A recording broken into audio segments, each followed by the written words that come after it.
Please be advised that this podcast episode has a small amount of vulgar language.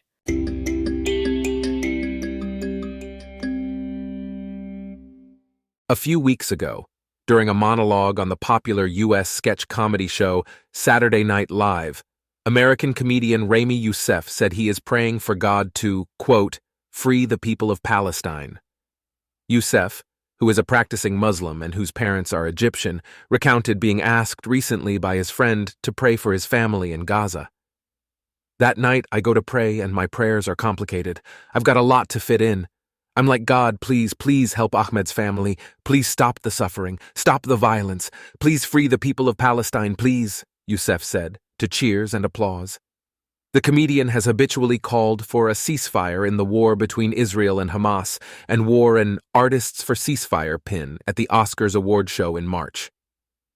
Just so you understand how much Youssef is all about love and peace, the Artists for Ceasefire pin was a recreation of a Palestinian man's bloodied hands after lynching 2 Israelis in 2000.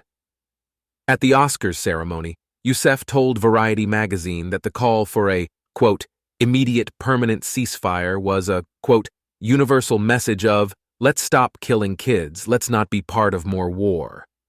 Youssef wants us to think that he is, quote-unquote, pro-Palestinian, mainly because it is beneficial for his personal brand and raises his level of popularity in the hollowed, cliched industry of universal love and peace, also known as Hollywood.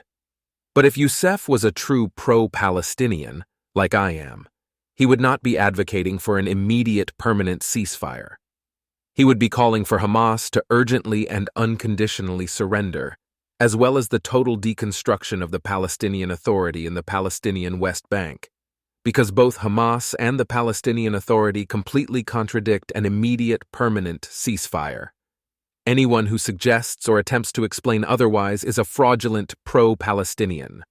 Unfortunately for Israel, Jews, and many Palestinians, the reality is that Youssef is manipulating the guise of charm and comedy, and others the belligerently fallacious masks of human rights and liberation, to implicitly defame the Jewish state of Israel and incite bigotry, bullying, harassment, and violence against Israelis and Jews across the world. The universal message Youssef mentioned is not one of, let's stop killing kids, let's not be part of more war, but rather, let's help the terrorists win. Because the only people who have been purposely killing kids belong to Hamas, Palestinian Islamic Jihad, and the Palestinian Authority. As one social media user noted, dead Israeli, Israeli loss, Hamas win, dead Palestinian, Israeli loss, Hamas win. John Spencer, an urban warfare expert, and Arsen Ostrovsky, a human rights lawyer, had another take on it, writing, quote, ultimate responsibility, both legal and moral, for every innocent life lost lies at the feet of the Hamas terrorists. If the international community truly seeks to avoid future tragedies and the loss of civilian life, it would be well advised to call on Hamas to immediately surrender and release all the hostages, end quote. To imply that Israel is, quote, killing kids is nothing short of an absurd blood libel against the Jews. Excuse my French, Ramy and the Saturday Night Live producers who approved of his monologue, but please take your Jewish blood libel and shove it up your ass. As a Muslim, you would think that Youssef appreciates that every Israeli Muslim, and there are millions of them, has more rights than Muslims in any other Muslim-majority country in the Middle East. But for many Muslims, presumably Youssef included, their deep-seated anti-Semitic hatred of the Jewish state of Israel overrides their appreciation of Western rights. Rights that people like Youssef tremendously profit from, hence his appearance on Saturday Night Live. Here's another fact. There was not a single Israeli in Gaza until Palestinians decided to kidnap a couple hundred of them on October 7th. Additionally, there were tens of thousands of Palestinians in Gaza legally working in Israel, earning significantly better wages than they would have in the Strip. But Youssef and so many others do not care about facts. They speak as if they are intelligent and educated, enchanting and eloquent, choosing all the right words to sound as such. But these people are some of the most ignorant, morally confused, Jew-hating people on this planet. How do we know this to be true? Imagine Israel without the Iron Dome, millions of innocent children and women lying dead in the streets, Rockets from Hamas, Palestinian Islamic Jihad, and Hezbollah, all Iranian proxies, falling indiscriminately on Arabs, Jews, Muslims, Christians, and Druze alike, striking mosques, churches, and synagogues, a scene of utter genocide. And you can bet your greatest asset that Youssef and so many others would not dare to say a thing. What's more, they would quietly be celebrating these attacks on Israel, at least in part about of this recurring theme. The world infantilizes Palestinians, and then calls Israelis racist for treating Palestinians like adults who are responsible for their own actions. Hence why Youssef and so many others do not genuinely care about the people of Palestine. For if they did, they would properly ponder questions like, why did the Jordanians never offer the people of Palestine a Palestinian state when Jordan reigned over the West Bank and Jerusalem from 1948 to 1967? Why did the Egyptians, including Youssef's parents, never do the same when they occupied the Gaza Strip during this same time frame? And before the Jordanians and the Egyptians, why did the Ottomans never provide the people of Palestine with a Palestinian state? As a matter of fact, it was the Jews, and only the Jews, who have ever made that offer to the Palestinians multiple times. In all this noise, that irony gets lost.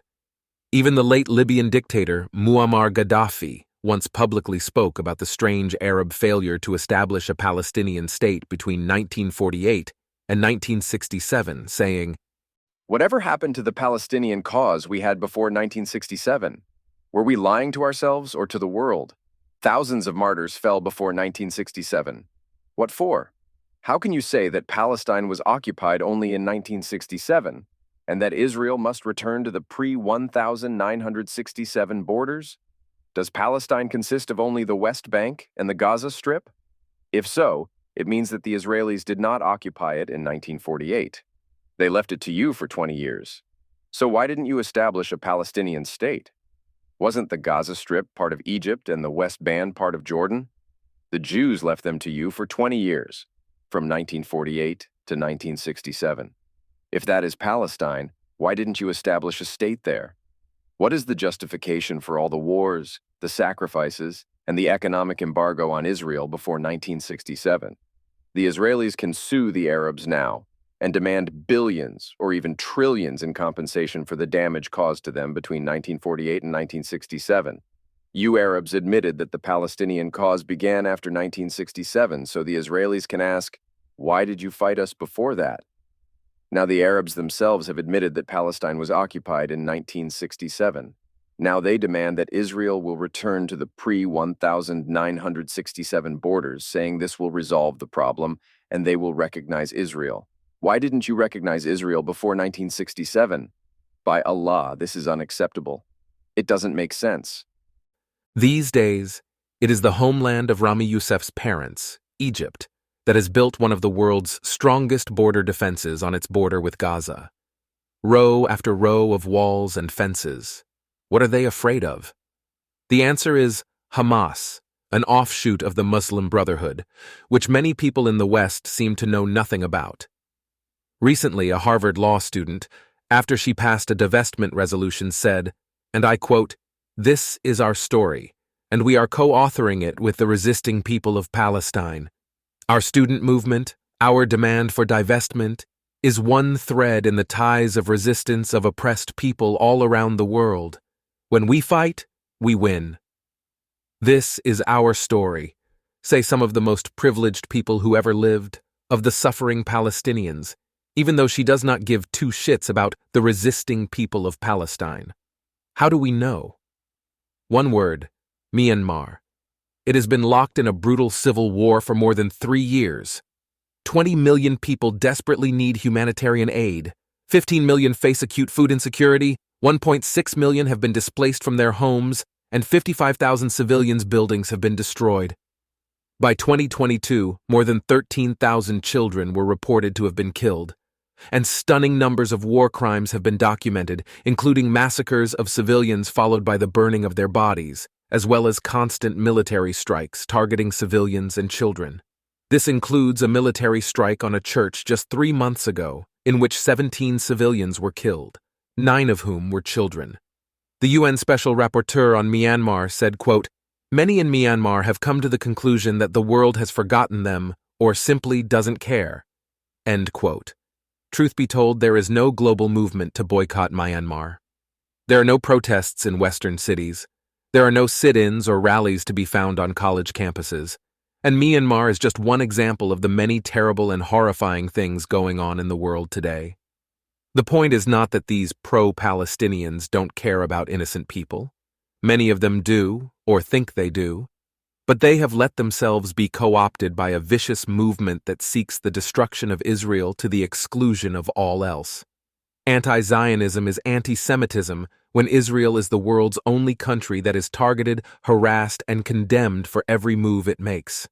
Once you understand that the constant outrage against Israel is manufactured by Islamic fundamentalist propagandists, funded by Iran, Qatar, and Russia, and given a platform by the global media, you will realize that there may just be another side to the story, a side that takes advantage of many progressives' desperate boredom and lethargy, prompting them to get into bed with Islamic jihadists because it feels good to imagine themselves securing pride of place on the, quote, mantle of liberation, and ensuring that their, quote, coward enemies will have no place in that new world order.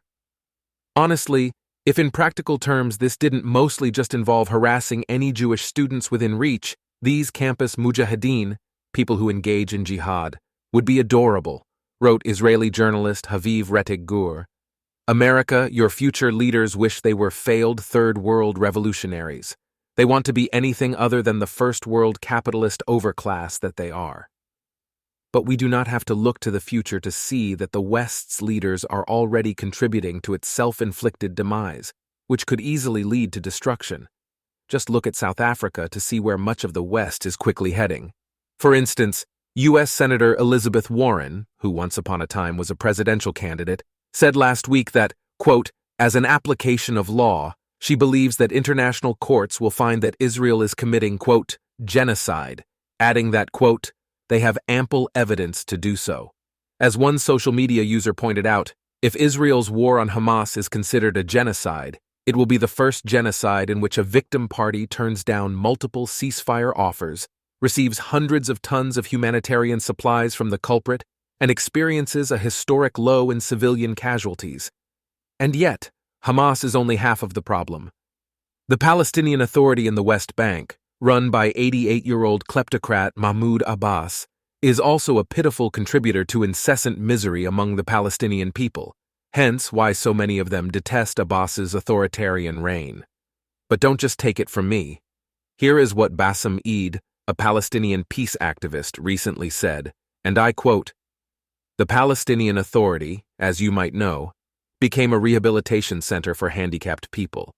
I believe if elections will take place tomorrow in the West Bank, Abbas probably will be elected by his 2 sons and his wife, and I am in doubt about the wife."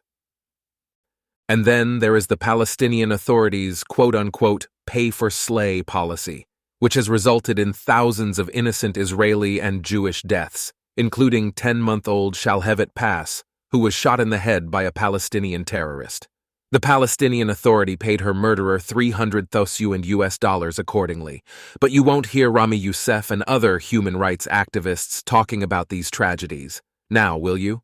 The bottom line is, the Palestinians and their supporters have faced a fundamental choice for nearly a century now, to strategically accept independent Jewish nationhood on Jewish indigenous land between the Jordan River and the Mediterranean Sea, or to keep rejecting it. The day they accept it, strategically, not tactically, there will be peace. Actual peace, lasting peace, believable peace, exciting peace, collaborative peace. Not a temporary, disingenuous, spiteful peace. We Israelis have had more than enough of that, and conditions for Palestinians will improve greatly, including the achievement of many positive national aspirations. If they continue to reject it, there are 2 possibilities. 1. The ongoing status quo of Palestinian suffering and societal malaise, while they pathologically pine for the imminent destruction of Israel. Or 2. The actual destruction of Israel, mostly likely by the international community prohibiting Israel from adequately defending itself, including imposing much-needed deterrence. Israel's enemies, including Rami Youssef and many others in the progressive camp, reject independent Jewish nationhood. And since 1948, they have sought the latter possibility, the actual destruction of Israel, only to get the former again and again. Continued demonization of Israel feeds the persistent fantasy that the latter is achievable, as does the ever-kindled rage born of humiliation and defeat. The destruction of Israel is not possible, and the sample size of repeated attempts is great.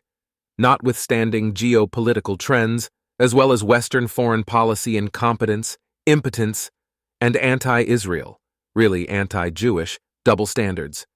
And even in the face of an ascendant Iran, I will not even address here whether the destruction of Israel is right or wrong. It is not possible. Israel is not a spider web, but a web of iron, and it will remain so, especially after October 7th. To bet otherwise is to perpetuate one of the gravest series of strategic errors of the last century, wrote one social media user. The cost of this error is generations of broken dreams, misdirected efforts, and rivers of blood. Again and again, the bet is concentrated on a single black tile, and yet the entire roulette wheel runs red. Palestinian British activist John Aziz had a similar slant on it, writing, quote, "The biggest mistake Palestinians made is basing very large parts of our national identity around waiting for Israel to collapse and trying to push it to collapse. This, objectively, did not work. Hate me all you want, but what you really hate is the truth. Look at Israel in 1948, and look at Israel today. Look at what it has achieved against the backdrop of war after war after war, decade after decade after decade. Then, look at the condition of the Arabs in Gaza and the West Bank from 1948 to today, and look at the condition of the Arabs in, for example, Haifa from 1948 today. The differences are more pronounced than day and night. For quote-unquote friends of the people of Palestine, to encourage not a strategic pivot, but a strategic doubling down and a stoking of hatreds, is not the act of a friend. It is to consign Palestinians to persistent suffering without end. If you are a true pro-Palestinian, you know and feel this in your bones.